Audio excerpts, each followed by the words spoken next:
How can I make sure the medications are safe and effective over time? You glance at the pill bottles and you feel your heart race.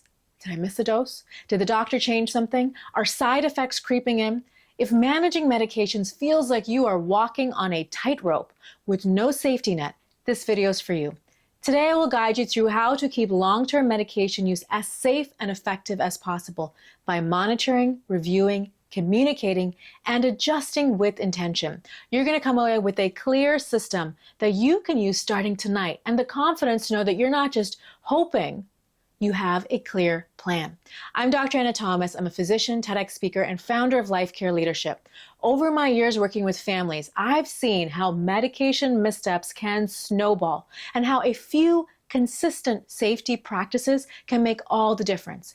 I created this podcast, The Age of Caregiving, to give caregivers like you the tools, the structure, and support to lead care with clarity. Whether you're navigating a new diagnosis or you're juggling care on top of everything else, you're not alone.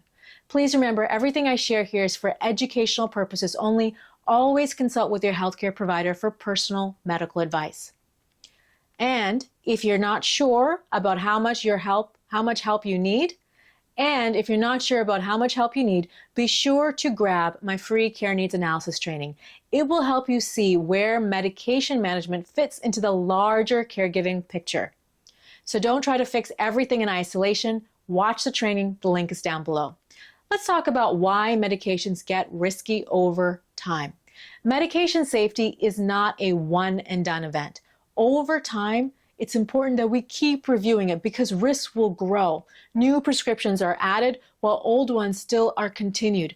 Interactions can accumulate even between harmless pills. And as an individual gets older, their kidneys, their liver, their metabolism can change as well. Side effects can slowly build up and subtle signs can go unnoticed. Sometimes the original reason for prescribing a medication can change or resolve altogether. Because you're juggling so many care responsibilities, small changes in medications can slip through unnoticed until they become big problems. That's why you need a system, one that catches small misalignments before they become dangerous. So step one, you want to have a regular medication review, at least every 3 to 6 months. Put it on your calendar as a reoccurring appointment where you're going to sit down and look at all the meds. And during that review, make sure that everything on the master med sheet is correct. It is exactly what it is that they're actually taking, the meds, doses, frequencies. Check for any duplicate prescriptions. Maybe they have 2 pill bottles with the exact same medication, different doses, or even the same dose. Look for duplicates. And then you want to make sure that you are asking the physician, the pharmacist, is this medication still needed? Maybe it was started for a temporary issue like an infection or an injury, but for some reason they kept getting refills. Is this a medication they still need to be taking? Has it outlived its purpose? Or has it started to cause side effects that outweigh the benefit of that medication? Look for interactions. It's really important that if your loved one is taking any new medications, that you ask the doctor about interactions. Also very important, if your loved one is taking any supplements or over-the-counter drugs. This could be things like herbals, powders, or shakes, that you are making sure that the pharmacist and the physician are aware that you are taking those medications, those supplements, those herbals, because sometimes they contain chemicals that can interact with your prescription medications. And unless you share that with the doctor, they're not going to know to check for that interaction because they don't know that they're taking that. You also want to think about side effects. Sometimes symptoms like dizziness, fatigue, confusion. You might think that this is all normal aging, but it could also be a medicine reaction. So you want to think, did this symptom start within a couple of weeks of starting a new medication or a dose change? Another important question to ask is, can we simplify the regimen? Can we make 2 medications and simplified into one long-acting medication that they only take once a day rather than 3 times a day? Or can the schedule be consolidated in any way? Are there versions or pills that include combinations? So sometimes there are combination blood pressure pills, for example, where instead of taking 2 pills, you just take 1. These are conversations that you want to have with your doctor, and you want to make sure that it's clear that you're trying to make the medication system as simple and as safe as possible. Another important step is to have a medication safety dashboard. So it's a place, it could be in your binder, it could be on a physical sheet of paper where you have your med list, med name, dose, indication. Indication is why the medicine is taken, but also a place for you to record any side effects, any recent changes, any allergies or intolerances, as well as anything that they should be aware of when they're taking the medication. For example, do not give this medication if mom is sleepy. So that might be something that you want to list on there. This is something that you want to have in an easily visible place. It could be on the fridge. It could be right next to the medications. But you also want to have a digital version of this that you can share with family members and that is easy for you to update if something changes. Step 3, you want to monitor for red flags. So watch for subtle shifts. Sometimes medication problems can show up clearly, like a rash or bleeding, but sometimes it can be more subtle. Changes in balance, more falls, increased confusion, unusual fatigue, GI symptoms like constipation or diarrhea, appetite changes, sleep disturbance, new headaches, new dizziness. If you're spotting a new symptom, think about medication side effects. Talk to your doctor. Say that, you know what, we started this medication and in the last 3 weeks I've noticed this. That way you can connect the symptom to the medication change. The next thing that you want to consider is using ways to optimize the medication. So consolidating dosing times, as we talked about. Talk with the doctor to see if you can move to once or twice daily regimens when possible, because medication regimens where you have to give a medication multiple times a day means that there are more likely chances of error and doses being missed. Another thing to consider is using extended release when it's safe and when it's available. That will keep the dose of the medication consistent throughout the day. The third thing to consider is using combination pills, again, if that's available. This allows you to reduce the number of medications to just 1 or 2.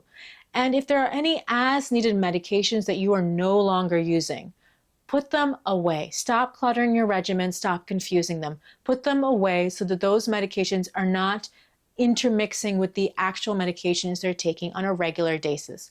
I also recommend that you use reminders or packaging tools. These can be blister packs, weekly organizers, smart dispensers, and coordinate the refill timing so you only have to go to the pharmacy once rather than 3 trips every week. I want to make sure that you partner with your medical team for all of this because medication safety is a team sport. You need to discuss this with your physicians so they can help you adjust the medications appropriately. So bring your med list to every appointment.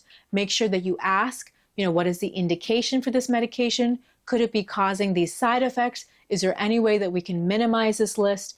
And then make sure, especially if your loved one has any sort of transition to the hospital, transition from the hospital back to home, that medication list is updated and it is accurate. It is accurate on paper, but it's also accurate with the actual pill bottles that they have at home, because sometimes the hospital doesn't know exactly what pills that you're taking. So they're basing their recommendations off of an old list. But if they have the old list and they're making recommendations based on that, what do you think is the likelihood of error? It's very, very high. But if they have an up-to-date list, the chances of error are lower. Always ask the doctor or even the pharmacist at your pharmacy to review the medications to see if there are any changes that can be made to make things safer. Here's a bonus tool. You can use medication reminder apps that have alerts and logs. For example, MediSafe and MyMeds. There's some examples. There are many of them out there. There are also smart pill dispensers that can lock and unlock doses. This can be helpful for loved ones that live alone. Another idea is to use a medication photo log. That's where you create a paper where you take a picture of each pill with the label, so that later, if you're looking at the pill organizer box and you're trying to determine, well, what is that white pill? You have now a one sheet that has a picture of each of the pills and the prescription right next to it, making it easier for you to identify what pill is what. Another important thing to consider if your loved one has any allergies is to have a medical alert bracelet that lists those allergies on them. Especially important if your loved one has any cognitive issues and wouldn't be able to answer those questions if asked. Medication safety is one of caregiving's biggest stressors. And in my book, From Caregiver to Care Leader, I will walk you through some systems that you can use, whether it's for medications or for personal care, to give you clarity, control, and calm. You're going to find it on Amazon. The link is below. Remember, you're not responsible just for care, but also for these medical decisions, and it feels heavy. You might feel small in the face of a long med list, but every time that you verify, every time that you make these clear decisions and questions, and you talk with the providers about it, you are not just being a caregiver, you are being a care leader. The next video I want you to watch is what's the easiest way to manage all these medications. The link is below. Because once you build safety into the meds, the next step is to simplify the system, and that video gives you the foundation. Remember, you are more than just a giver of care. You are a leader of care. This is the Age of Caregiving, and together we can lead it with strength, courage, and compassion.